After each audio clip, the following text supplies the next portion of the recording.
Hello everyone! Dali ba ni ko ninyo magtahita? Kini di ay ang sample sa customer nako nga mo ni sundugan sa iyang uniform. Send pics from Messenger.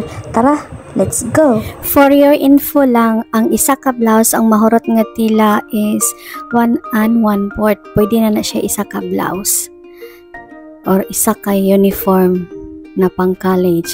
Pero pag elementary dili 1 and 1/2 yun na siya ang tela mahurot.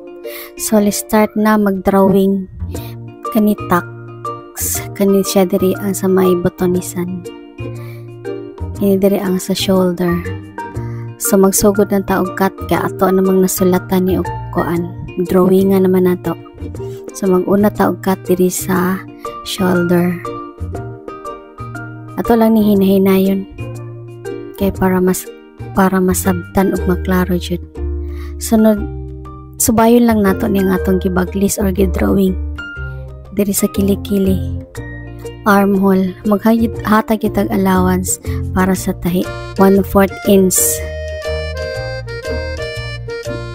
Pag nakating na nato diri sa may kilikilihan armhole diri nung sa may bus, dili gyapon nato ikat ang may sa may baglis.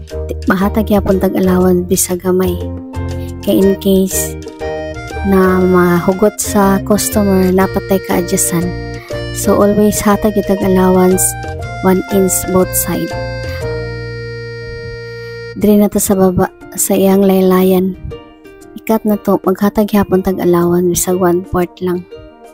Dili na to ikat subayon ang baglis. Mauna na siya ang front part nga akong nakating. Kani ang front part, so kini ang back part. Mauna na siya ang nahimo sa tela nga 1 and 1/4 para sa isa ka blouse. And then next nato ikat ang sleeve. Manidri ang sa armhole, hindi sa buktonan. So ikat na nato. Mauna ni siya ang resulta. Simple lang man ang pagkat pag nanay drawing. Sundan lang ang drawing. Sa time na pod nato nga magtahi kay man naman tagkat sa tahion na nato ato nang buuhon. Para mahimo na siyang blouse, sundugan man nato tong gihatag nila nga sample. Mao na ni siya ang akong nabuhat. Mao na ni akong natahi. Kani siya, mao na ni siya. Ay tax.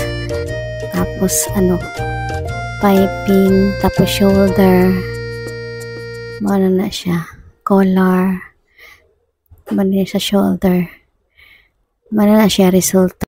Kung namoy mga pangutana, suggestion, comment down below para akong matubag. Thank you for watching. Watch for more.